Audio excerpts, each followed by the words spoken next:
at my sister's wedding. My mother pointed at a wobbly chair by the bathroom and said, "You sit there. The front is for real family." I stood in full army dress, blues medals catching the hotel lights, and for a second I waited for her to laugh. Instead, Linda hooked my wrist and marched me past the white chairs and flowers, past tables with candles and name cards, into the shadow near the swinging kitchen doors. The chair rocked when I touched it. The tablecloth was stained. A young server hesitated. "Mom, this is usually an overflow table," he whispered, like maybe there was a mistake. My mother did not look at him. "It's fine," she said. "She's used to rough conditions. She's Army." At the next table, a woman leaned toward her friend. "Isn't she the one who never settled down, the soldier?" The friend said, "Yeah, the one who ran off to play G.I. Jane. I sat because years in uniform teach you to sit when someone above you points. Sit, shut up, adapt." I folded my hands in my lap so they would not see them shake. From my back row, I watched my father, Hank, step up to the microphone at the front. To my daughter, Madison. He said, the successful one, the doctor, the pride of this family, the one who stayed. The room laughed and clapped. I waited for one line. To Riley, who's serving her country, or at least to both our girls, nothing. He drank and my name stayed locked behind his teeth like it always had. Funny, I thought, the Army calls me back to back. My family calls me almost nothing. A few minutes later, a staff member with a clipboard appeared at our corner. "Sorry to interrupt," he said. "We just need to confirm who is covering extra security and overtime. We have it listed under Riley Maddox." My sister Madison glanced over her shoulder. My brother Tyler lifted his chin. "That's right. He said she sends money every month." Don't you Riley heads turned toward me, watching like I was an open wallet in uniform. I tasted metal. I looked at the staffer and kept my voice even. "Actually, that card is closed. You will need to put it under Dr. Madison Price. She's hosting. I am just paying for my own seat in the back." The staffer blinked, then nodded. "Of course, Mom. We will update that," and hurried off. Tyler coughed. Madison stared. "What do you mean?" "Closed?" she asked. Months earlier, I had stopped being their emergency fund, and tonight was the first time they felt the edge of that line. Then the double doors at the far end of the ballroom opened. The planner rushed to the DJ, the music dipped. Servers glanced toward the entrance. Someone near the front whispered, "They're here. Military party just arrived." My father leaned toward his friends and said loud enough for the words to roll all the way back. "Must be for Tyler's Marine buddy. Real combat guys, not computer soldiers like Riley." I stared at the doors, bracing for whatever new joke was about to walk in. A tall man in dress uniform stepped through, followed by 2 aides and a senior sergeant, carrying a small velvet box. His hair was almost white, his chest a solid block of ribbons. I knew that silhouette before his. Face came into focus, Major General Ethan Cole, my commanding general. He scanned the room. Then he walked straight past the head table, past my parents, past the neat rows of doctors and in-laws and church friends. He did not stop until he reached the wobbly chair by the bathroom where I sat in the wrong part of the room. He stopped in front of me. "Captain Maddox," he said, his voice cutting through every side conversation. "Sable 6. The chatter around us died. I felt my heart slam against my ribs. I stood on instinct heels together. "Chin up, sir," I said. General Cole glanced at my chair, then at my mother, then toward the front rows. "This will not do," he said to everyone and no one. He turned to the nearest staff member. "Escort her to the front. She does not belong back here." The DJ killed the music. Forks hung in midair. My sister's laugh snapped off. Every head turned. Hank, Linda, Madison. Tyler, all of them staring while my commanding general personally moved me from the back row they had chosen. I walked past their stunned faces, the medals on my chest catching the bright white light with each step. In that moment, every cheap joke, every time they told people I just sat in a dark room typing for the Army, every time they used my pay and my status but ignored my name burned up. My name is Riley Maddox. I am 30 years old. In this family, I am the difficult daughter in the Army, the one who never settled down, the one they park by the kitchen, in the Pentagon. I am Sable 6. The analyst who shut down a terror network before it reached a bus full of American kids. Tonight, for the first time, those two worlds collided, and my family was about to pay for every single time they sat me in the back.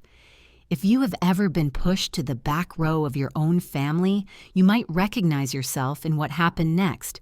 I grew up in Greenville, South Carolina, in a small single-story house that always smelled faintly of motor oil and reheated casseroles, and the way people talked about us depended entirely on which daughter they meant, because if they meant Madison, they used words like bright and destined and our star, and if they meant me, they lowered their voice and said Riley is a bit intense, or she is odd, or she takes things too seriously.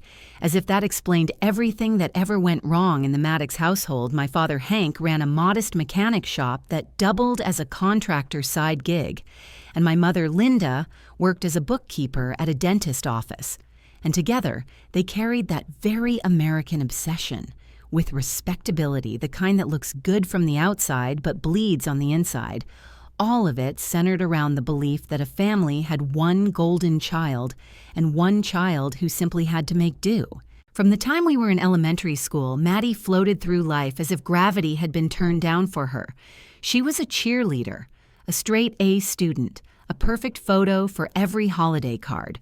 While I liked books and numbers and took apart old computers from yard sales and found patterns in everything I touched, and though teachers praised me, my family reacted as if my interests were an inconvenience they could not explain. At church potlucks, people would coo over Maddie while tapping my shoulder with polite confusion, asking, "So, what exactly do you do, sweetie?" And my parents would laugh it off and say she is still figuring it out. The first memory that truly lodged itself in my chest was Maddie's 10th birthday party, the backyard filled with balloons, her friends shrieking with sugar-high energy, a massive two-tiered cake shaped like a cheer megaphone resting on a table in the shade, while I, who had turned 8, only 3 weeks earlier got a leftover cupcake with melting frosting handed to me after the candles on her cake went out and everyone clapped. I remember staring at that cupcake and thinking, so this is how it will always be, and I was right. A few years later, at 12, I won first place in a statewide coding competition, something my teacher said could get me scholarship attention one day, and I ran home with the certificate still warm from the printer, expecting at least a smile. But Hank barely glanced at it, then muttered, "Try winning something people understand," before he ripped the certificate in half in front of my grandmother and 3 of my cousins and tossed the pieces into the trash while everyone pretended nothing had happened, and Linda said, "Don't argue with your father," in that tone she used whenever she wanted me to disappear quietly, and Maddie sat on the couch, swinging her legs, sipping grape soda, like this was normal. I learned then that silence was the only safe language in our house. Through middle school and high school, the script never changed. Every time Maddie aced something, she got dinner out and balloons. Every time I accomplished something, I heard, "Why can't you be more like your sister?" Or "Stop making everything so dramatic." Or "It is just words," after hurtful comments landed like punches. And if I asked why they talked to me differently, the answer was always, "Because you are too sensitive." I started working small jobs, tutoring and stocking shelves after school, not for extras, but for escape money. And while my parents thought I was simply keeping busy, I was using every dollar to buy textbooks and old laptops from Craigslist, and eventually to register myself for STEM summer programs that no one in my family even noticed I had left for. They assumed I was in my room on the computer, when in reality I was learning from mentors who told me, "You have something here, kid," while the people in my own home complained that I was wasting time.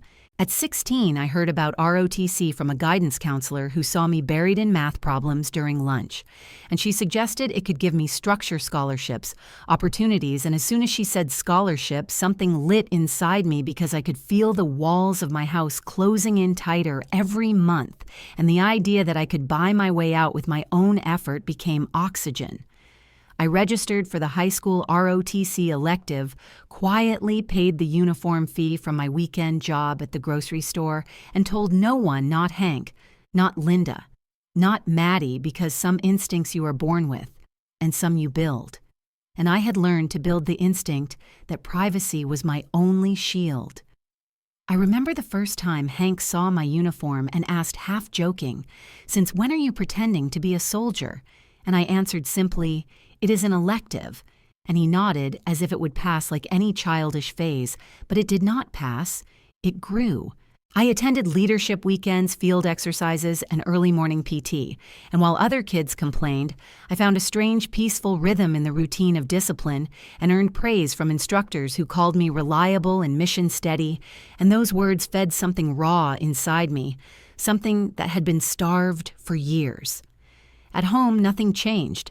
Maddie was accepted into a pre-dental track, and the whole house celebrated with a cookout, while my achievement stayed invisible like air, the only response from family being, "Oh, that is nice," when I mentioned making captain of my ROTC company.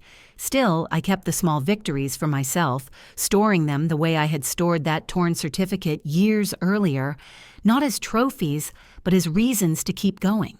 My family never understood that when I spent hours on the computer, I was not hiding, but building a map out of silence and belittling and the endless messages that I was less than the people who shared my blood.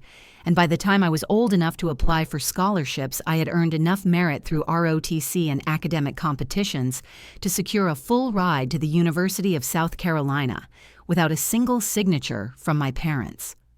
On the night the scholarship letter arrived, I sat on my bed, holding it like a lifeline while listening to Linda brag to a neighbor about how Maddie had been chosen for another leadership camp. And I realized then that I had finally carved the first real exit from the back row they had kept me in my whole life. And even though they still did not see me, I had learned to see myself in a way they never would. And that was the first quiet victory that belonged only to me. By the time I left Greenville for the University of South Carolina, I carried with me the quiet certainty that no one back home would ever see me clearly. So I stopped waiting for approval and poured everything into the ROTC scholarship that paid my tuition and into the cybersecurity courses that felt like a language my mind had known long before I learned to speak. And the campus felt like oxygen after years of breathing through a pinhole, because for the first time I was surrounded by people who valued precision and discipline and curiosity, and none of them compared me to a sister who smiled brighter in photos. In ROTC, I found a structure that made sense, waking for morning PT before sunrise marching drills on the field, spending afternoons in the lab, mapping out digital threat patterns, and piecing together problems that felt like puzzles built for me. And every evaluation came back with words I had never heard spoken about me inside my childhood home.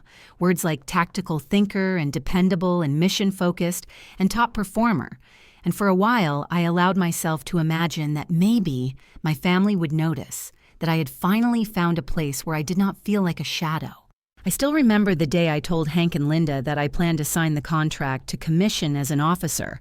After graduation, it was during Thanksgiving break, I had come home in my ROTC uniform because I had been returning from a campus ceremony, and I sat at the dining table hoping that maybe this time they would say something proud, and Hank stared at me, piecing together my words slowly before his face twisted as if I had insulted him, and he said, "You are throwing away grad school to be government property," while Linda folded her arms and sighed the long sigh that meant I was an inconvenience. And Maddie lifted her perfect eyebrows and asked why anyone would choose danger when they could choose dentistry. And I realized then that nothing I did would ever land the way Maddie's smallest achievement landed, and that if I wanted a different future, I would have to stop hoping for a family that would never exist, A week later, I learned that Linda had called my academic advisor without telling me, saying that she was worried I was in a phase and asking if he could talk me out of my Army plans. But when I went to my next advising meeting, he closed the door and told me gently that my mother had called and that he had told her there was no phase and that I was one of the strongest candidates in the entire program. And for a moment, I felt something unfamiliar. A kind of protective anger that someone who barely asked about my life thought she had the right to interfere in the only path I had carved for myself through my own sweat. Senior year moved fast, full of field exercises, capstones, cybersecurity competitions, and leadership evaluations, and each step moved me closer to commissioning. And the day before my ceremony, I called home to confirm plans because they had promised that this time they would show up, that this time they would not leave me alone on a milestone. And Maddie said she would drive down after a morning obligation at the clinic, and Hank said he would bring his good camera, and Linda said she had already picked out a blouse. But the next morning, as I stood in the dressing area, smoothing the creases of my uniform, my phone buzzed with a single message. Maddie has a last-minute shadowing at the clinic. We cannot make it, you understand, and no punctuation at all, just flat indifference sent without thought, as if missing my commissioning. The first day I would put on gold bars was the same as missing brunch. I stared at that message for a long moment, feeling the familiar weight settle over me until my roommate knocked, asking if I was ready, and I said yes, because someone had to be. The auditorium filled slowly with families pinning bars on sons and daughters, proud mothers crying, fathers filming grandparents beaming, and I stood in line with the other cadets, watching them light up when their families called their names. And when my name was announced, I walked across the stage to the sound of polite applause from strangers and looked at the empty seats where my family should have been and told myself, do not break here, because the Army was accepting me, even if my own blood did not. My battalion commander pinned my bars and said, your people must be proud, and I smiled the practiced soldier smile that hides the truth, and said something like, they are busy but supportive, which even I did not believe as it left my mouth. That evening after the ceremony, while others took photos with parents and siblings, I sat alone on a bench under a magnolia tree and made a decision that would shape every chapter that came after, because I opened my personnel file and replaced the emergency contact that had always listed Hank and Linda with my roommate and my squad leader, because in the Army, the person you trust with your emergencies is the person who will actually show up.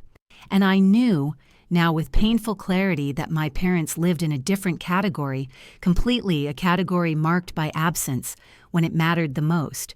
I did not tell them about the change, and they never asked.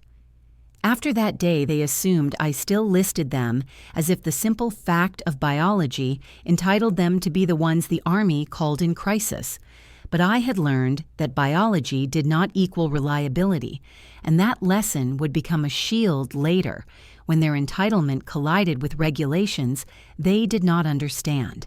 And for the first time in my life, I felt a sliver of control, something small but steady, a quiet revenge that would go unnoticed for years until the moment it mattered.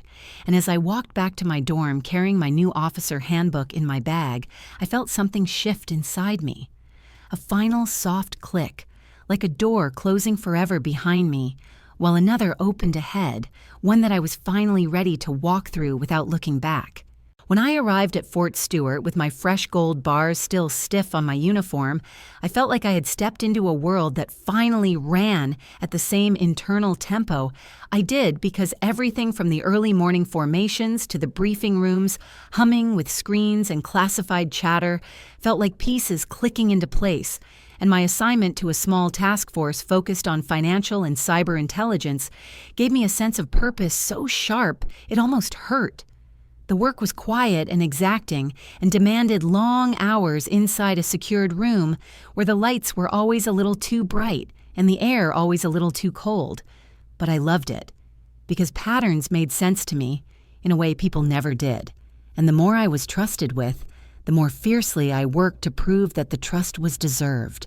My days blurred into early mornings and late nights, marking transactions, tracing digital footprints, following odd transfers buried in layers of shell accounts and encrypted wallets. Until one evening long after most soldiers had gone home, I noticed a series of microtransactions that looked wrong in a way my instincts could not ignore. A tiny rhythm repeating itself across accounts tied to towns near bases, including our own. And every time I zoomed out, the pattern broadened like a net being tossed over a map. I followed those numbers with a focus that felt like holding my breath, tracing them back through puppet accounts to a cluster that had links to an organization our team had been tracking for months.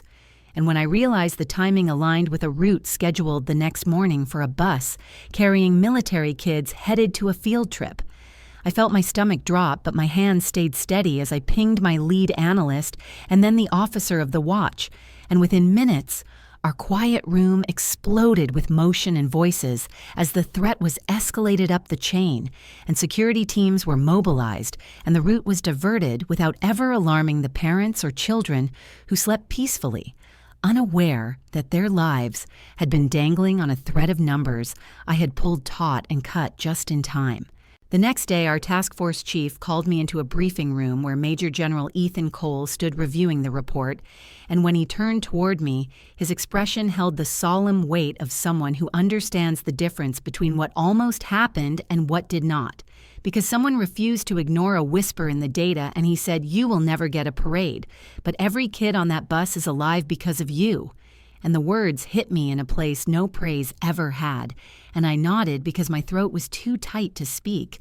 And for the first time in my life, someone in authority saw me not as a shadow or a problem, but as something that mattered. The event was classified not headline-worthy and never meant for public attention, and though the media would only ever hear that there had been an increased security posture near a school trip, the military grapevine lit up quietly with my call sign as reports filtered to Washington, and I overheard one lieutenant in another building mutter, "Sable 6 found it again without knowing I was 10 feet away," and those words gave me a warmth I had never known inside my own home.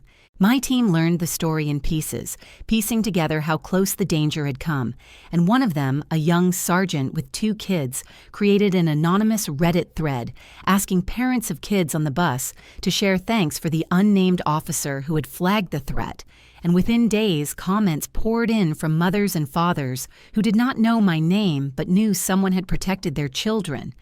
And late at night, after another long shift, I found myself scrolling through their messages while sitting alone in the dim barracks room, tears sliding down my face because these strangers showed me more gratitude than my own parents had ever shown for my smallest achievements. On impulse, I opened the family group chat hoping maybe someone had at least asked how I was doing, but it was filled with photos of Maddie holding a diploma framed in gold edges and captions like, "Proud of our girl," and my father bragging about her success at the clinic, while my entire world had just shifted, and they did not feel a tremor. Even though I had just helped save a bus full of children, and later I heard from a cousin that my parents had told relatives that I just sit in a dark room and type for the Army, it is not real danger, and they said it with such casual dismissal that it felt like being pushed back into that childhood chair beside the bathroom where they always placed me. A week after the operation, Linda called asking if she could post a photo of me in uniform on her Facebook with the caption, "Proud mom of a hero," because one of her co-workers had asked if she had any military children she could brag about. And I felt a quiet, familiar ache rise in me, but something steadier rose with it, and I said calmly, "You cannot post hero when you skip the ceremony." And there was a long silence before she muttered something about me being ungrateful and hung up. But I did not regret it, because I was no longer the child reaching for crumbs of validation. I had become someone the Pentagon trusted with national security, while my own family still chose to see me as less than my sister. And in their refusal to see me clearly, they pushed me further into the place where I was already building a different identity, one that did not need their applause. The months after the bus incident passed in a blur of classified reports and rotating shifts, and the more responsibility I carried, the less I thought about Greenville, until COVID hit, and everything in the country slowed to a crawl except the work we did inside secure rooms because threats did not wait for a pandemic. And during one late night shift, my phone buzzed with a call from Hank, which was unusual enough that I stepped into the hallway to answer it. And he did not bother with, "Hello." He just launched into a long-winded explanation about how the garage was struggling and business had dried up, and Maddie needed a new dental chair to keep her clinic competitive. And he said all this in one long breath, as if the conclusion was obvious, so I offered to help one time, because back then I still believed that maybe a single gesture might mend something that had been broken for years, and I transferred the payment thinking it was done. A month later, he called again with a sigh so heavy it sounded rehearsed and said the garage lease had jumped and they were behind. And could I help? Just this once more. While in the background, Linda made soft crying noises like a soundtrack that had been cued for effect, and before I could fully process it, another request came from Maddie through Venmo with a note that said, "For clinic supplies, thank you, sis," with a smiley face that felt like a pat on the head, and because I had spent years being conditioned to fix everything quietly, I sent it again and told myself it was temporary. But temporary became routine, and routine became expectation every few weeks. My phone vibrated with another request, sometimes from Hank, sometimes from Linda, sometimes directly from Maddie, and each time they framed it as if I were helping keep the family afloat, while I sat alone in my barracks room or at my off-base apartment, doing work they did not understand and sacrificing stability for their convenience. And they thanked me in the shallow way people thank an ATM for spitting out cash on command. I told myself that helping them did not erase my identity, that it did not pull me back into the back row, but eventually I noticed that every call was about money, never about me. And when I stopped answering immediately, the tone shifted from gratitude to guilt, tripping Hank saying I thought family supported each other, and Linda saying, "I know you are busy saving the world, but we have real problems here." And Maddie adding, "I just do not get why someone with no kids and military benefits would struggle to help a little more." I swallowed the bitterness because part of me still hoped that if I helped enough, they might finally see me.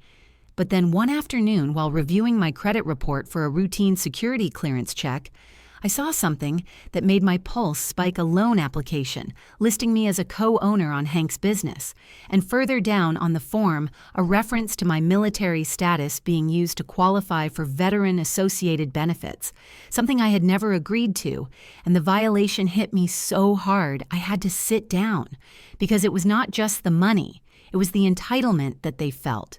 Ownership over my life, my service, my identity.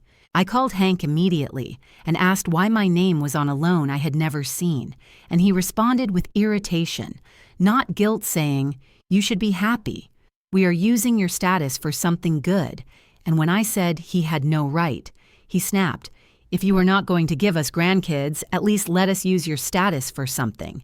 And the words landed like a punch because it revealed exactly where I ranked in his hierarchy of value, and none of it had anything to do with who I was as a person, only what I could provide. I hung up trembling, not with sadness, but with a clean, sharp anger that felt like clarity, and for the first time I realized that my family would drain me, until there was nothing left if I let them, so I took the first quiet step toward reclaiming my boundaries. That night, I sat at my small kitchen table with my laptop open and drafted a formal email to the bank listed on the loan. I stated clearly that I had not authorized my inclusion on any documents, that I did not permit the use of my military status for any financial purpose, and that I needed my name immediately removed from all associated paperwork, and I copied the necessary departments and requested written confirmation. And when I hit send, I felt a steadiness settle in my chest like a small anchor. A week later, Hank called in confusion saying the bank was suddenly asking him to update paperwork, and Maddie texted me in frustration that her credit application had been flagged for verification, and they both kept repeating the same line, "We don't know what happened." Everything was smooth before, and I simply said, Maybe the system caught something, because I refused to let them know that I had been the one to cut the cord they had wrapped around me. They never asked if I had taken any action because they never imagined I would. They assumed I would stay pliable forever, and their shock was a quiet victory to me, one they could not trace or undo while I kept responding with neutral, short messages that gave them nothing else. In the months that followed, I stopped sending money except for truly urgent situations, and my silence confused them. But I did not explain, because I finally understood that explanations were currency, and I was done spending myself on people who saw me as a backup account rather than a daughter. I returned to my work with a renewed focus and a new understanding that my worth did not come from being available for them to use. And in the quiet hours of night shifts, I thought back to every time they made me feel like my achievements were invisible, and every time they treated my service as a convenience instead of a calling, and I realized I had started building the life they never expected me to have, one decision at a time, pulling myself further from the back row they had always assigned me and closer to the front line of my own future. The invite to Maddie's wedding did not arrive as a phone call. It arrived as a glossy digital, save the date, a photo of her and her fiancé on a pier in Charleston. The river behind them, glowing at sunset, and underneath lines about formal attire reception by the Ashley River Live Band and Open Bar, which told me exactly how expensive this whole thing would be, and exactly how much they hoped I would quietly bankroll. A few days later, Linda created a family group chat named Wedding Squad and sent a message about how this was Maddie's dream day and how we all needed to chip in to make it perfect.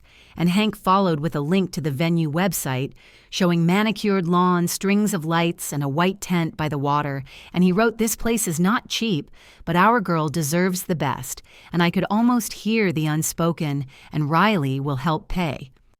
It did not take long for Maddie to slide into the conversation with what she framed as a casual idea. She wrote, "Riley Army pay is pretty solid, and we are trying to keep Mom and Dad from getting overwhelmed. Maybe you could cover something small like security or the extra decor. Nothing crazy." And she added a smiley face, as if that softened the fact that she was asking me to underwrite the safety and sparkle of a wedding, where my own seat at the table was still uncertain. I stared at the message for a long time, letting the old reflex rise, the one that said, "Fix it, pay for it, make it easier for everyone else."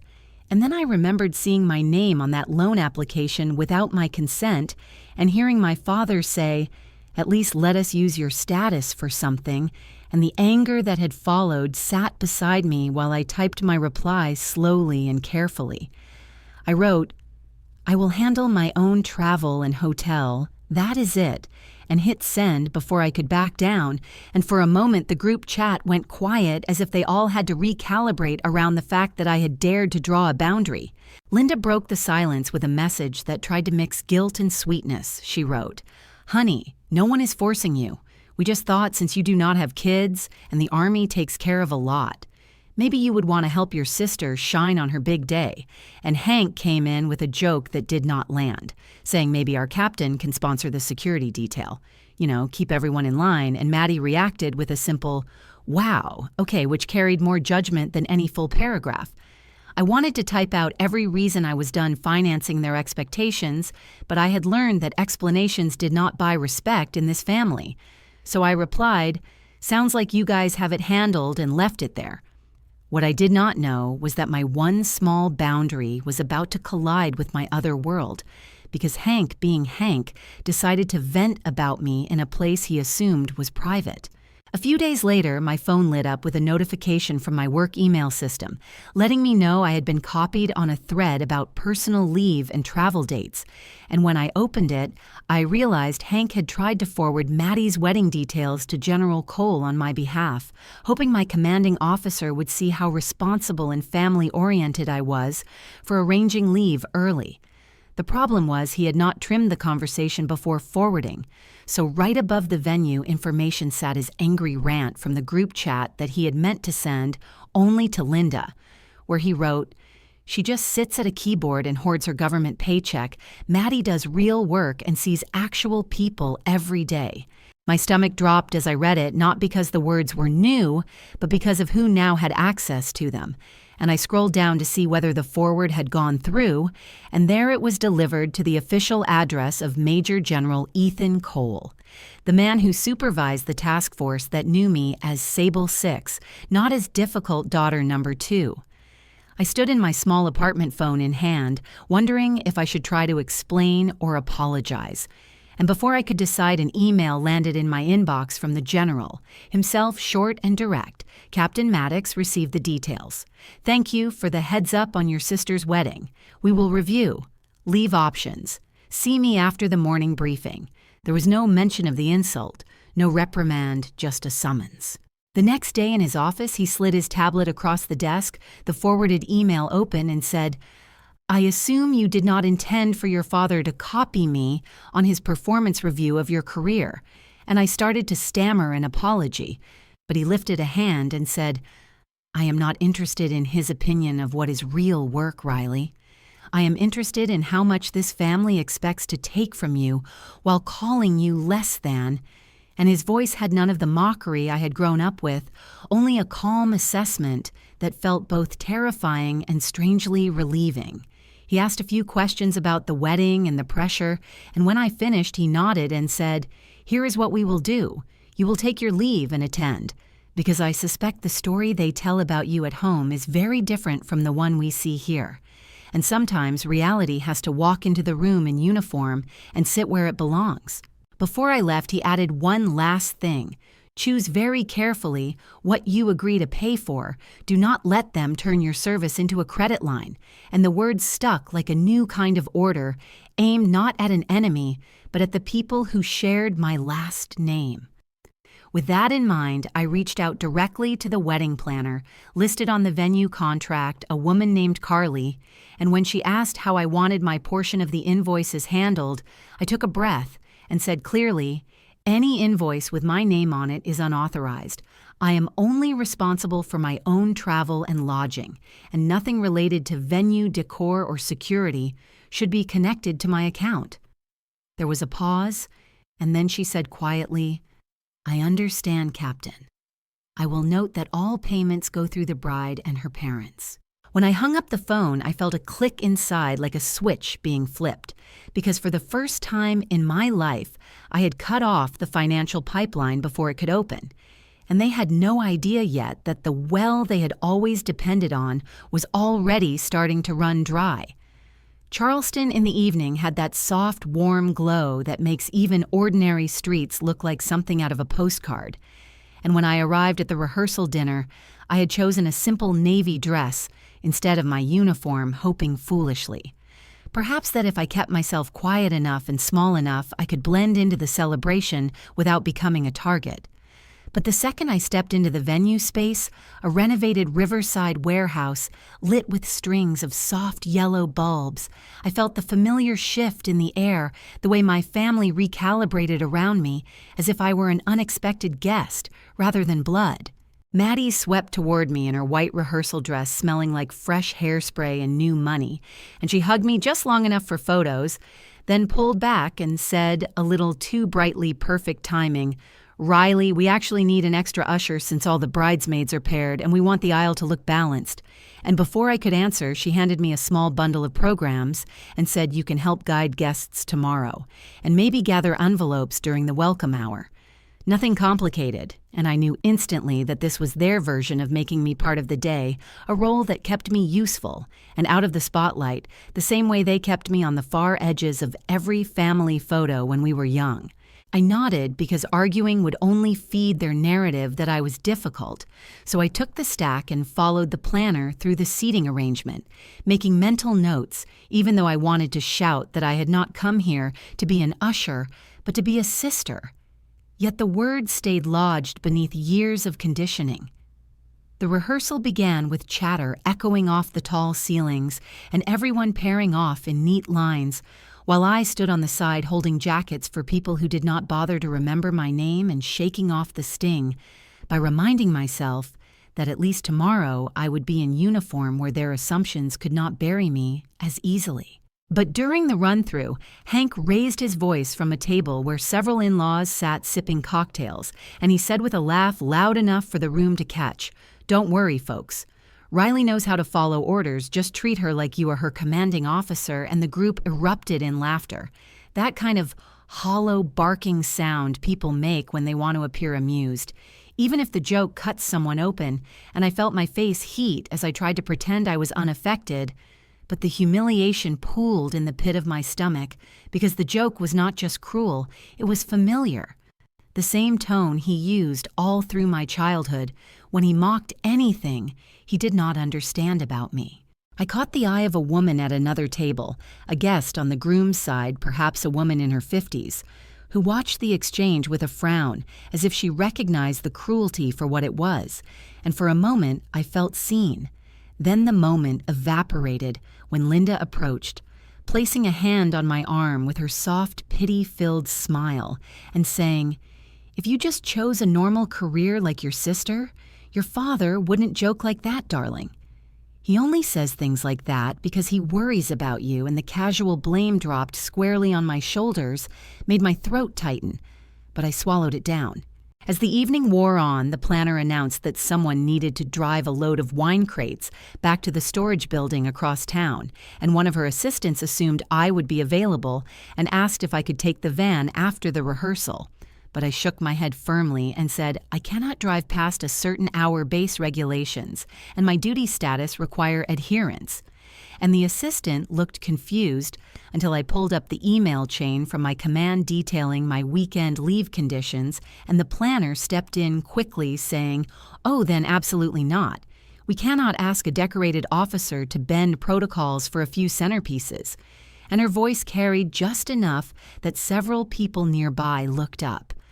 I saw Maddie glance over, lips pressed thin, because instead of being obedient and convenient, I had brought reality into the room, the kind of reality that could not be framed as me being difficult.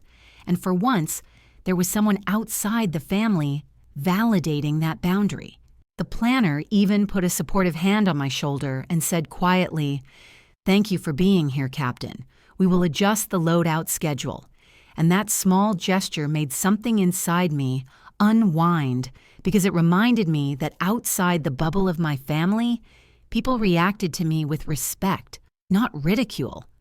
Hank overheard just enough to roll his eyes dramatically and mutter to his table, "Some of us have real jobs," and the bitterness in his tone clung to the air, but the people around him did not laugh this time.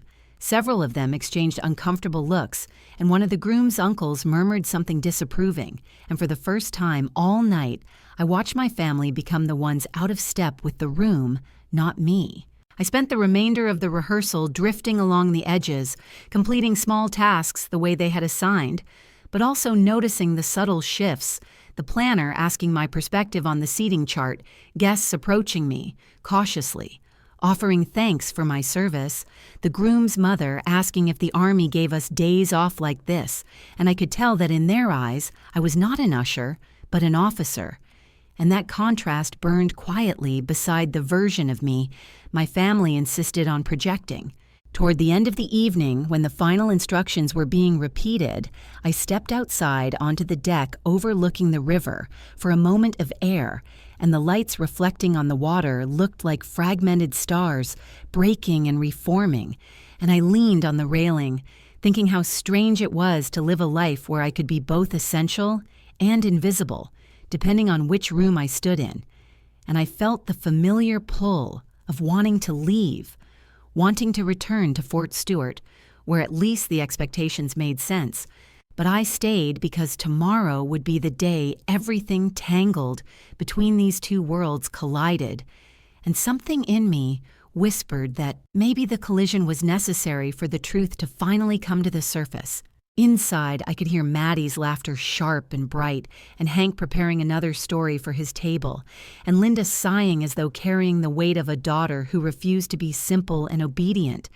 And I let the sounds wash over me without sinking into them, because the tide was already beginning to shift, and for the first time, my family was the one being quietly judged by outsiders who saw through the facade and recognized the imbalance. I returned to the rehearsal hall with the sense that the next 24 hours would unravel years of dismissal and derision, and that even if they could not yet see what was coming, the foundations of their script were beginning to crack, leaving room for the truth to step forward eventually in a way none of them could ignore.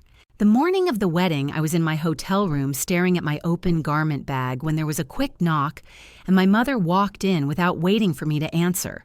Carrying a dress bag she did not bother with hello. She laid it across the bed, unzipped it, and said, "We did not think the uniform would fit the theme. Just wear this and do not make a scene. Your sister is already stressed." I turned and saw the dress she had brought, a leftover bridesmaid gown in a pale blush that looked cheap in the gray light. One strap twisted the zipper wavering, and she held it under my chin like I was a teenager again, saying, "See, it will blend in. You will not stand out. The photographer has everything planned." The word "stand out" landed like an accusation, and when I glanced past the dress, I saw my dress, blues hanging in the closet, pressed, and waiting navy wool sharp ribbons in order badge catching a shard of light, and the room felt split on one side, the costume that let my family pretend I was another extra on Maddie backdrop, and on the other, the uniform that represented every night I had spent at Fort Stewart tracking lines of code that meant lives saved for people who would never know my name. My mother followed my gaze, her smile tightening as she added, "The uniform makes it look like you are trying to upstage Maddie. People will talk. This is not Veterans Day. This is her moment," and I heard all the old warnings packed into that "people will talk," because in our house, other people's opinion had always mattered more than mine. Something in me finally locked straight, and I said quietly, "I am an officer. This is a formal ceremony. This is the most respectful thing I own," and I watched the words hit her. She opened her mouth, then shut it again, then tried one more angle, asking if I really wanted to be, the reason the photos looked mismatched, and I answered, "I have already spent 30 years being the reason you say you are embarrassed. I can at least be that in the clothes I earned." She flinched, then muttered, "You are impossible," as she scooped up the rejected dress and left, and when the lock clicked, the silence felt cleaner than any apology. I dressed slowly, sliding into the shirt, smoothing the jacket, settling the weight of the ribbons over my heart, pinning my hair until the woman in the mirror was not the back row child, but Captain Riley Maddox, who had briefed generals and signed off on missions, whose name traveled through secure halls as Sable Six, even if at home she was still the difficult daughter in the Army. At the venue, the event coordinator stopped when she saw me, her eyes widening before she smiled and said, "Captain, you look incredible." And one of the younger servers whispered, "Whoa." Strangers from the groom family nodded when they recognized the uniform. An older couple quietly asked for a photo to send to their grandson, who had just enlisted. And for a few minutes, their pride wrapped around me like armor, because it had nothing to do with what I could pay for and everything to do with what I had already given. Then my father walked in, adjusting his tie. He did a double take when he saw me in full dress, and instead of saying, "You look nice," he leaned toward two cousins and muttered loud enough for me to hear, "She always finds a way to make everything about her rank, does she not?"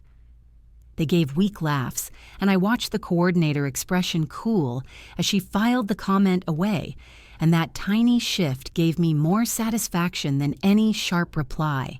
When it was time to seat guests, a young woman with a clipboard asked my name, scanned her chart, and led me not toward the front rows where parents and siblings would sit, but around the side of the ballroom past the bar to a small cluster of tables near the restrooms, the faint smell of cleaning chemicals hanging there. I stopped and asked, "Are you sure?" And she nodded, pointing to the card that read, "Riley M., and said your mother was very specific parents and doctors up front, siblings and everyone else back here." Then her voice faltered as she really looked at me in uniform standing beside the bathroom door. Linda appeared, smoothing an invisible wrinkle from her dress as she slid between us, her hand light on my elbow while her voice stayed firm. "It is fine. Honey, doctors and parents up front, soldiers in the back. This is Madison Day. Not a military ceremony. We want the focus on her and the casual way she pushed a decade of service into the category of distraction stung worse than any shouted insult. Every instinct in me wanted to demand she say it louder for the room, but years in uniform had taught me that some battles are won by recording, not by yelling.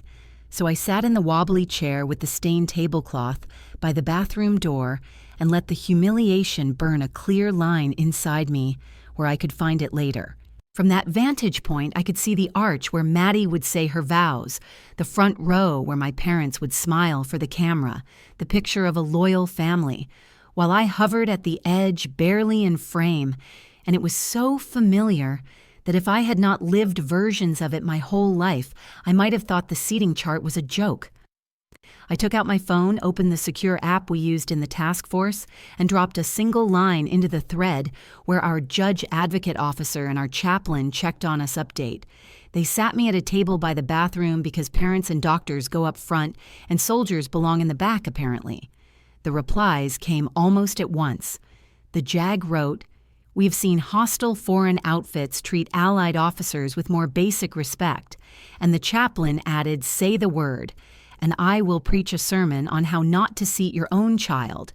There was humor there, but also a fierce, protective anger that reached from Fort Stewart to that room and steadied my breathing.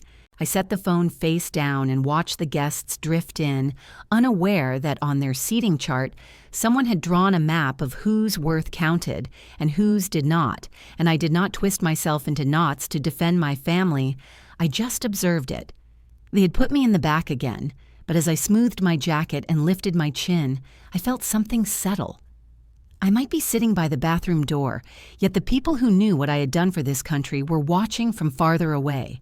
And this was the last time my parents would choose my seat without consequences. The moment the ceremony music softened into that low instrumental hum and guests began settling into their seats, I felt the air in the room change the way it does right before a storm rolls over the water.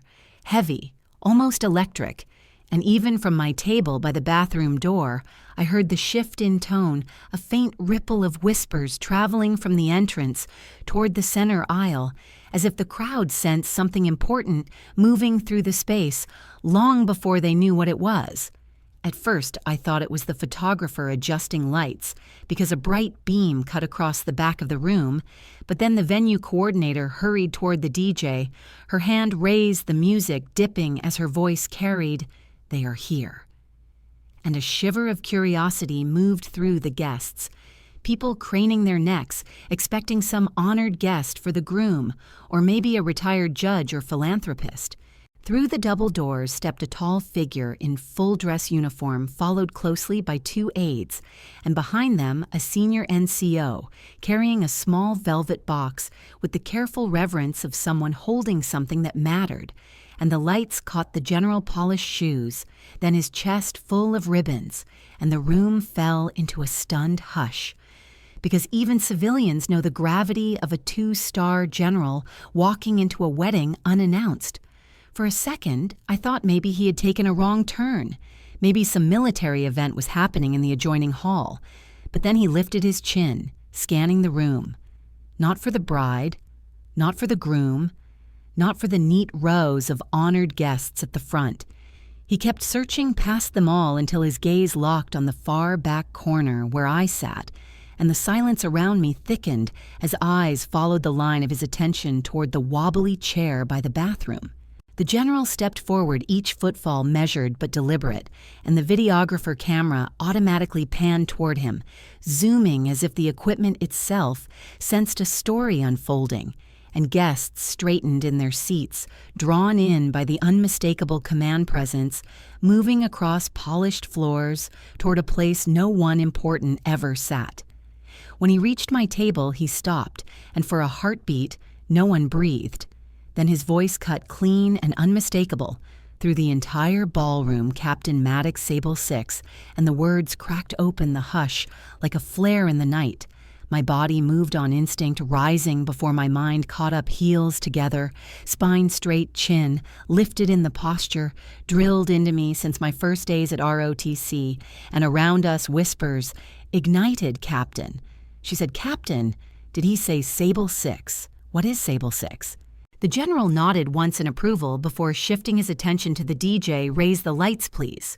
And the music dropped entirely, leaving only the quiet thrum of awe passing through the crowd.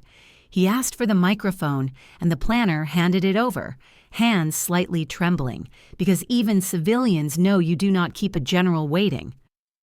"Thank you," he said into the mic, his voice calm but carrying to every corner. "I apologize for the interruption, but this is important." He turned to the staff member nearest the aisle and said firmly, "She does not sit in the back, not after what she has done for this country.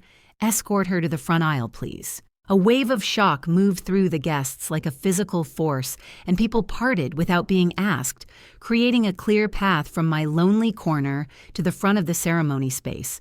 And I could feel dozens of eyes on me, half in awe, half in confusion, as if trying to reconcile the quiet woman by the bathroom door with the officer a general had just crossed a room to acknowledge.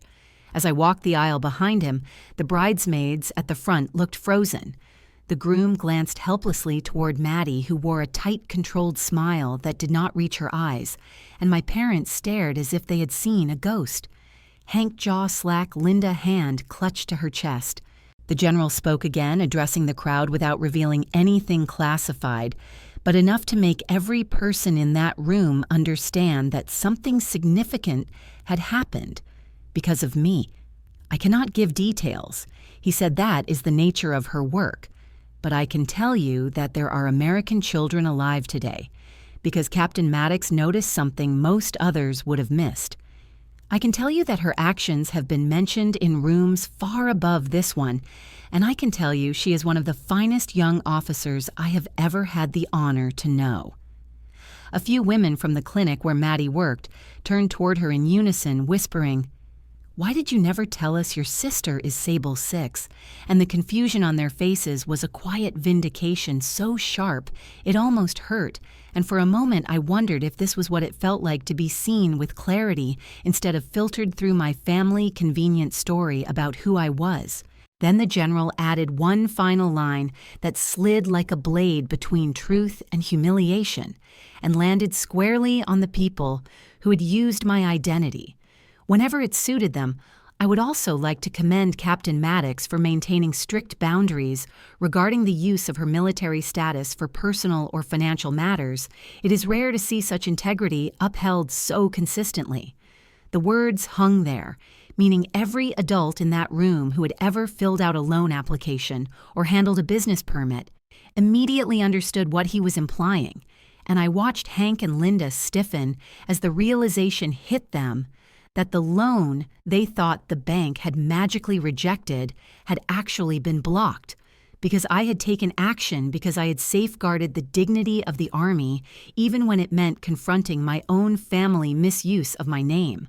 They could not react, not with the general standing there, not with cameras recording, not with every guest staring, and in that silence where their excuses could not live, I felt something unclench inside me, the weight of years of dismissal, shifting just slightly enough for air to finally reach places it never had. The general placed a steady hand on my shoulder and guided me to the front row, the seat directly behind Maddie, who looked as though she had swallowed something sharp, and I sat tall ribbons catching the bright white light. Knowing this was the first time in my life my family had been forced to face the truth of who I was, not their version, but the real one, and the room knew it too. When the general finally stepped back and the music restarted, the room did not return to normal, because nothing about the atmosphere felt the same. The air buzzing with that restless curiosity people have when they sense a story they were never supposed to witness, and suddenly everyone wanted a piece of it, because the second the general released my shoulder and moved toward the exit, guests drifted toward me in small clusters. The way people do at a museum when they realize the painting in the corner is actually the one with all the history behind it. And they asked, softly, almost reverently, if they could take a picture, or shake my hand, or hear whatever I was allowed to share, even if it was only the surface details. Women from Maddie Clinic in their floral dresses leaned close, whispering, "I had no idea you were in the Army, much less that the general knows your call sign," and older men clapped me on the back saying, "God bless you." Captain and teenagers stared at the ribbons on my chest as if they had never seen courage up close, and all of it formed a strange warm cloud around me. And for the first time that day, I did not feel like the girl by the bathroom table. I felt seen. Meanwhile, the bridesmaids huddled together near the cake table, their smiles tight, their eyes narrowed at the way attention had shifted away from pastel dresses and toward the uniform they had spent all morning insisting did not fit the theme. And I could hear snippets of their whispers. "She thinks she is something. Now the general only came because she guilt-tripped someone," which made no sense, but gossip never needs logic to keep moving. It only needs insecurity. I saw Maddie watching from the front of the room. Her jaw clenched her bouquet, trembling slightly in her grip.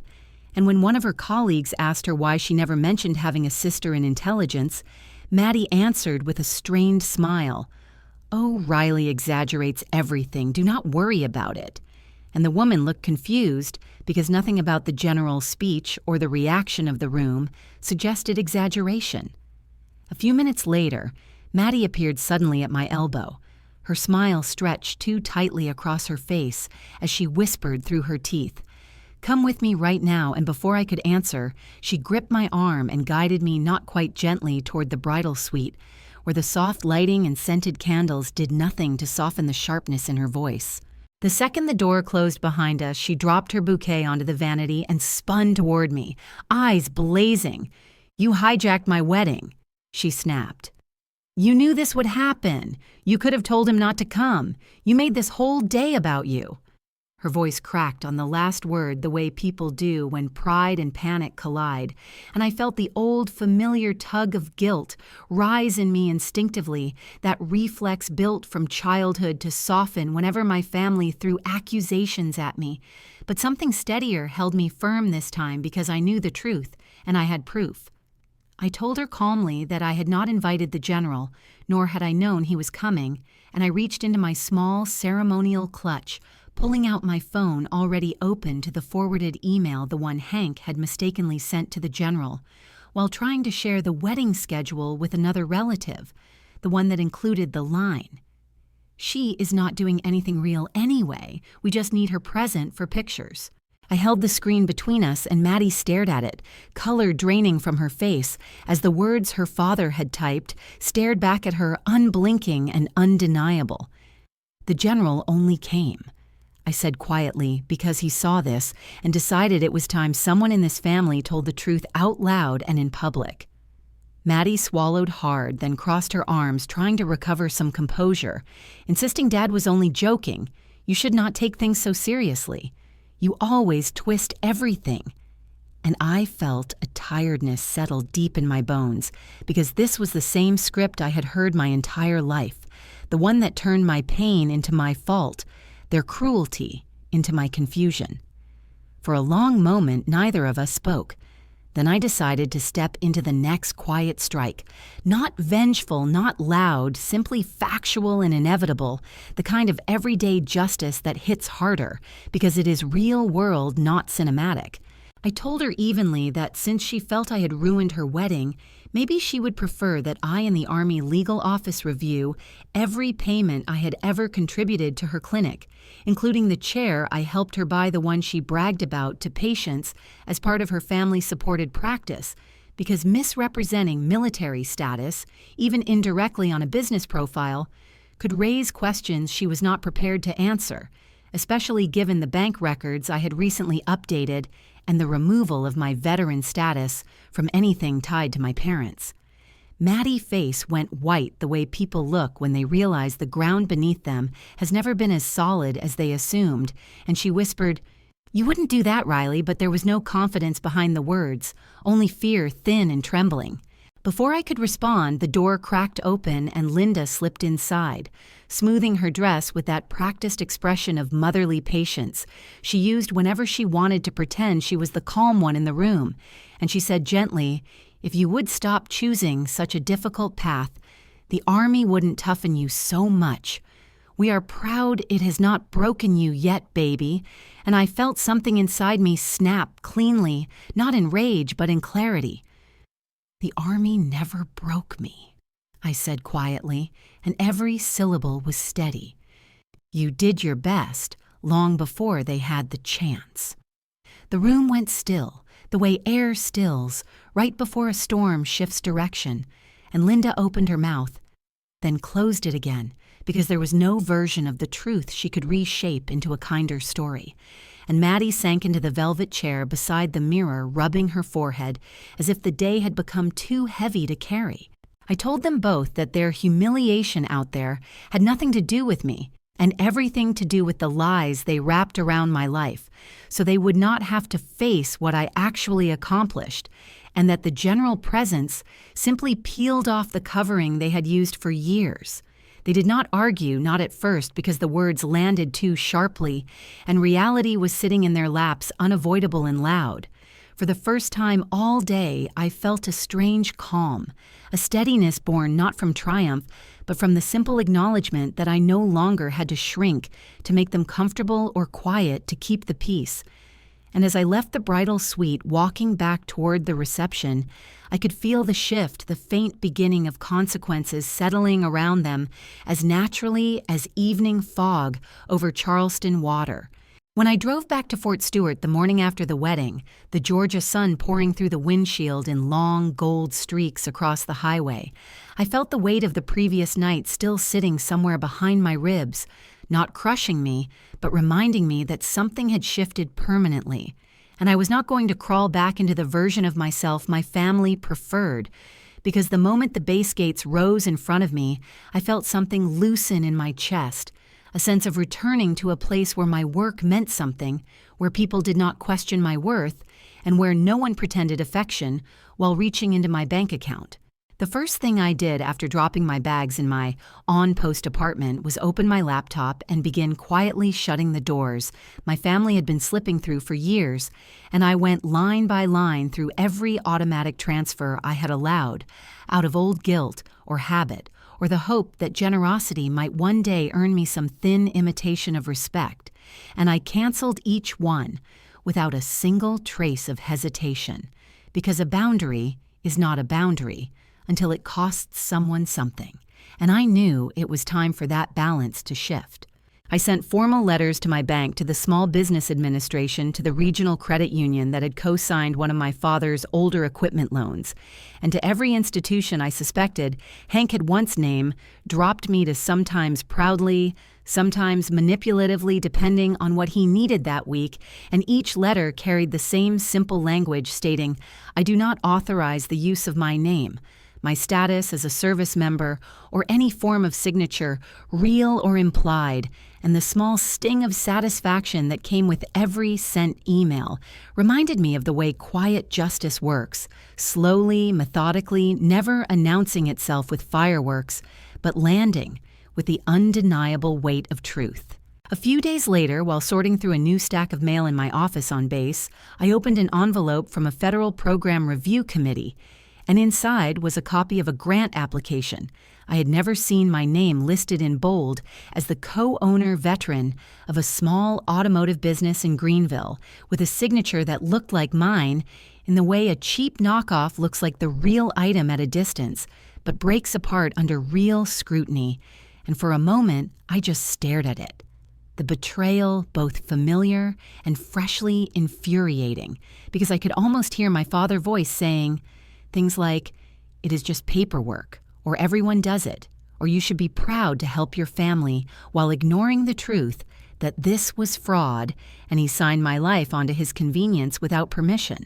That was the twist I had not expected, and a colder, steadier part of me took over as I walked down the hall to the civilian legal assistance office and laid the forged grant folder on the desk of an attorney I trusted, explaining in controlled, measured sentences that my name had been used without consent and that I wanted to file a formal report, but without involving my unit leadership yet, because I wanted this to unfold by the rules, not by emotion. And she assured me the claim would open an immediate hold on the grant, which meant federal auditors would start digging into every line of that business application. And for the first time, I imagined what it would feel like for my father to face consequences, not the soft kind that come with disappointment, but the concrete kind that arrive with letters from people who do not care about his excuses. I did not tell my family any of this, not then, not even in a hint, because silence can be its own form of power, and I wanted them to feel the unease of not knowing which of their past choices had finally caught up, or when the reckoning would land. And in that space of quiet, I turned my attention toward building the version of family that did not require me to shrink or perform or fund my way into belonging. And that came surprisingly naturally on base, where people knew the truth of my work without needing me to explain every detail, and where neighbors waved without judgment, and kids from the next building over came by during weekend cookouts, asking if Aunt Riley could help them debug their little coding project for school, because they knew me only as the friendly officer who grilled too much corn and told them stories about satellites and terrain mapping that made their eyes light up. Those evenings around the barbecue, the smell of smoke and spices drifting across the courtyard, the easy laughter of the people who stood beside me during long shifts and tough missions, and the gentle joking of older retirees who lived near the base and treated us like adopted children created a kind of healing I had not realized I needed. And in those moments, I understood that I had spent years trying to earn a place in my birth family, while a better one had been forming around me without effort or pain, because belonging is not supposed to demand sacrifice of dignity. After a week of settling back in and letting the emotional dust of the wedding clear, I sat down one night with a mug of hot tea and opened a new email draft addressed to my parents and to Maddie. And I wrote slowly, carefully, without bitterness, but without softness, either listing every incident where they had used my income, my status, my time, or my emotional labor, while dismissing my career as unimportant. And I included the ways they had humiliated me publicly and the ways they had quietly taken advantage behind the scenes, not to shame them, but to make the truth impossible to ignore. And I ended the message with clear boundaries, written in a tone as level as briefing notes. I will not loan money. I will not allow my name to be used on any document, and I will not discuss financial matters of any kind, and I will not participate in conversations where my service is diminished or mocked. I told them they were free to contact me for non-financial, non-manipulative reasons, but that any violation of the boundaries would result in silence, because I had spent 30 years being told to understand their struggles, to forgive their mistakes, to overlook their words, but they had never once extended the same courtesy. And the imbalance was over. I signed the email with nothing more than Riley because I wanted no dramatic ending, only truth and firmness. And then I hit send and closed the laptop and leaned back in my chair, feeling a strange mixture of grief and peace wash over me. Grief for the years I spent begging crumbs of validation from people who treated me like a backup character in my own life, and peace, because the era of allowing it had ended. And as the room settled into quiet, I realized this was not revenge. Exactly, this was reclamation, the kind that comes softly but permanently, and changes the entire trajectory of a life without raising its voice. 1 year passed before the storm finally circled back to my family, and by then I had almost stopped checking for their names in my inbox because distance had become its own kind of medicine. And most days, I no longer carried the heavy expectation that they would someday wake up and see me clearly, and I was pouring my energy into my unit, into my teammates, into the young analysts who came through our doors, hungry to learn. And I had begun to feel something close to stability. Until the afternoon, my phone lit up with a call from Linda, and the moment I heard her voice thin and trembling, like someone trying to whisper while standing on cracking ice, I knew whatever was wrong had reached a point she could no longer mask with the usual sweetness or guilt-edged remarks. She said, "Honey, it is getting ugly," and for a long second, I said nothing, letting her words sit in the air between us because there was a kind of honesty in her fear that I had never heard before. Then she rushed on saying, "If you just sign a letter saying you agreed, it can all go away." And I sat down at my kitchen table staring at the muted hum of the bass through my window. The soldiers jogging past the kids, biking home from school. The quiet, steady life I had built without them. And I felt something inside me settle into clarity, because this was the moment I always knew would come, the moment when their need outweighed their pride. She explained in fragments that Maddie's clinic was being questioned by an insurance provider over irregular paperwork that a reviewer had flagged a missing compliance document that connected to one of the equipment loans, and that the same federal office that froze my father's fraudulent grant application months earlier had now reopened the file, because the forged signature and the false listing of me as veteran co-owner were part of a broader audit, and that Hank might be pulled into a formal hearing if someone did not straighten out the records. She said, "Your father is terrified, Riley. He did not mean for it to go this far. He thought it would help everyone." And she added quietly, "We are family, honey. We have to stick together." But those words landed wrong, because family had been the shield they used to excuse every cut, every manipulation, every dismissal. Then came the twist. They wanted me to appear in the hearing as the veteran co-owner they had invented, and to confirm that yes, I had known about the grant. Yes, I had signed off. Yes, it was all a misunderstanding. And for a moment, the memory of that wedding flickered in my mind. The chairs by the bathroom, the whispers, the smirks, the way they pretended I was invisible until a general spoke my name, and I almost laughed at the absurdity of it all, because the same people who had said I was not real family were now begging for my signature as if it were a life raft. I told Linda that if they wanted to speak, they could meet me in person, and 2 days later we met at a small cafe just outside the base, a place with wide windows and chipped wooden tables, and a quiet where truths tend to land harder, and they arrived looking smaller than I had ever seen them. Maddie with dark circles and a shaky breath. Hank with a stiffness that came from unspoken panic, and Linda hovering between them like someone holding a fractured vase together with bare hands. They started talking before they even sat down about the clinic being in jeopardy, about the grant records being cross-referenced, about how the investigator had asked for any supporting documentation that could confirm the timeline. And Maddie said through clenched teeth that people at her clinic had begun to ask questions, and that she could lose contracts if the audit turned public, and Hank said he could face penalties for misrepresenting ownership. But that all of this could be fixed if I would simply sign a letter of agreement, so the files would match. I listened without interrupting, and when they finally fell silent, waiting for me to rescue them, I reached into my bag and pulled out a thin folder and placed it on the table, opening it slowly so each page lay flat in front of them. And I watched their eyes flick from line to line the emails where they mocked my service. The message thread, where Hank bragged about using my name because she owes us after everything we sacrificed. The scan of the forged signature. The printout of the grant, listing me as co-owner even though I had been hundreds of miles away the week it was filed. And these documents were not weapons. They were mirrors reflecting who they had been when they thought I would never push back.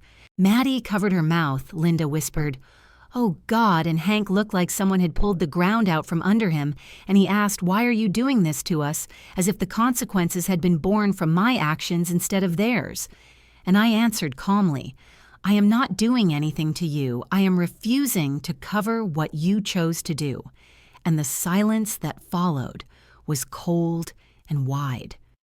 Then came the moment for the quiet revenge I had carried into that cafe. I told them I would not sign their letter, that the only letter I would sign was one telling the truth, and their faces shifted through shock, disbelief, and anger.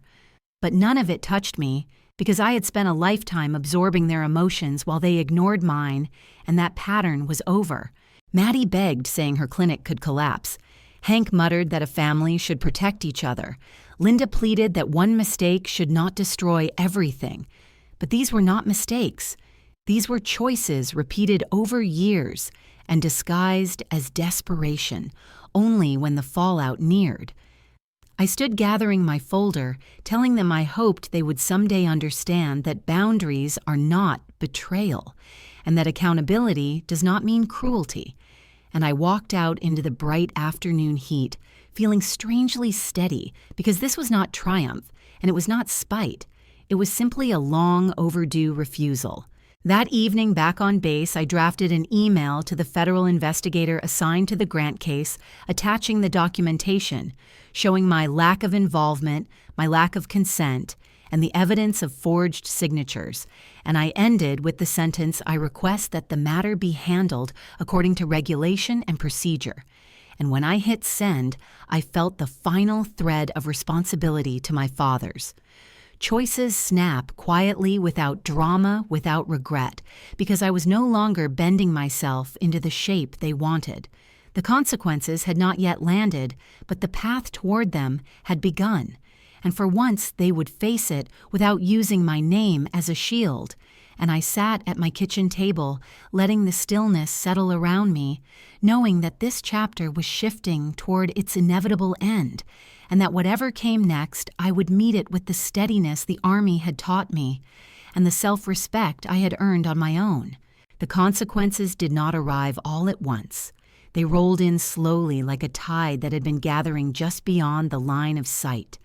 And by the time they reached my family, there was nothing left for them to hold on to, and no version of the story where I could have saved them, even if I had wanted to, which I did not, because accountability is not cruelty. It is simply the moment truth catches up.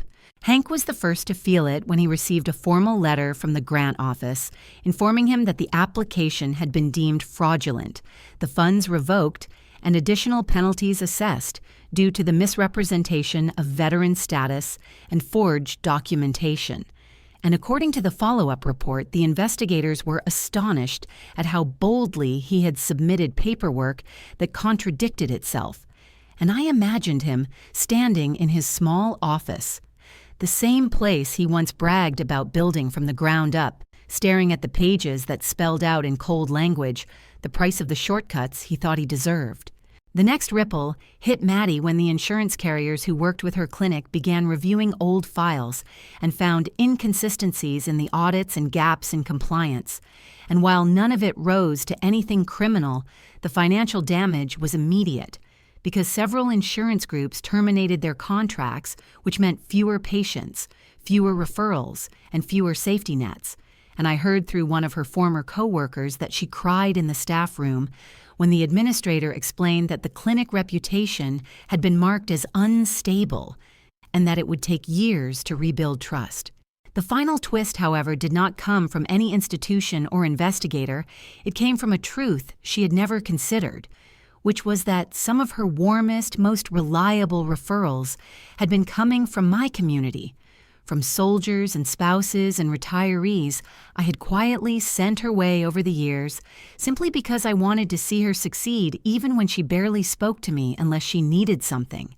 And once the story of the forged signature and the wedding humiliation spread through the small but fiercely loyal network of military families in our area, the flow of referrals stopped, not with anger, but with conviction. One afternoon, Maddie opened her inbox to find several short emails from former patients who had heard the truth and chose new providers, and one message stood above the rest.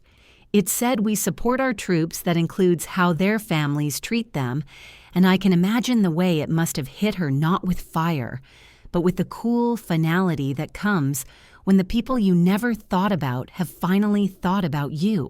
During all of this, I stayed where I was, focusing on my work and my people. And when the invitation arrived for the ceremony in Washington, I felt a swell of disbelief because it was not the kind of event my line of work typically drew attention for. Yet General Cole had recommended me for an award recognizing the intelligence work tied to the case that saved the school bus, and apparently the Pentagon agreed. And so I flew to D.C. in my dress blues and sat among officers far more decorated than I ever expected to stand beside. And when my name was called and General Cole spoke of the discipline, the precision and the quiet courage it took to make decisions no one outside the room would ever understand, I felt something shift inside me, not pride exactly, but a kind of deep settling, a recognition that I had given my life to something that saw me clearly. My family was not invited, and that absence did not sting. It actually felt natural, because for once there was no tension between who I was and who I was expected to be. And after the ceremony, I found myself standing on the edge of a rooftop reception, overlooking the city lights, feeling lighter than I had been in years, as though a weight I had carried since childhood had finally slipped away. When I returned home to Fort Stewart, I opened my email and saw a message from the federal system confirming that no active financial records existed, linking me to any business or loan connected to Hank or Maddie. And I stared at the sentence for a long moment, letting the relief seep in like warm water, because this was the closure I had worked silently toward, the freedom to move forward, without waiting for the next crisis tied to the family name. That night, I took out my phone, scrolled to the old family group chat, and pressed delete, and the tiny pop of the screen closing, the thread felt like clearing the last vine of a tangled forest from my path. But I kept the separate contact for my niece, because none of this was her fault, and I sent her a postcard the next day with a simple note saying I hoped school was going well and that I missed her drawings, and I wanted her to know she had someone in her corner, even if the adults around her were tangled in their own storms. Life settled into a quiet, steady rhythm again, and one evening, as I sat on the front porch of my base apartment, the Georgia sky fading into a deep blue, and the air warm enough to wrap around me like a blanket, I heard my phone vibrate gently on the armrest, and when I lifted it, I saw a message from an unfamiliar number, a woman who introduced herself as the wife of a soldier, whose convoy had been saved by an analysis I worked on years ago, and her message said, "My husband says you saved his convoy. I just wanted to say thank you." And something in my chest tightened in a way that was both soft and powerful, because this was the kind of recognition that mattered. Not the praise of people who wanted something from me, not the sporadic affection of family who had taken more than they gave, but the gratitude of someone whose life had been touched by the work I had poured my strength into. I set the phone down, breathing in the quiet night, and let the truth settle fully in my bones. That family is not the people who sit in the front row at weddings or the ones who claim you only when it serves them. It is the people who hear your story and say, "You are not crazy. That was wrong." And I leaned back, feeling the cool wood of the porch chair under my shoulders, knowing that I had reclaimed my place in the world and that the peace filling the space around me was not borrowed or begged for, it was earned. Have you ever been the back row child in your own family? If my story feels familiar, tell me where you are watching from, and one thing you wish your family had understood about you. And if you want more quiet justice and military redemption stories like this, stay close and subscribe.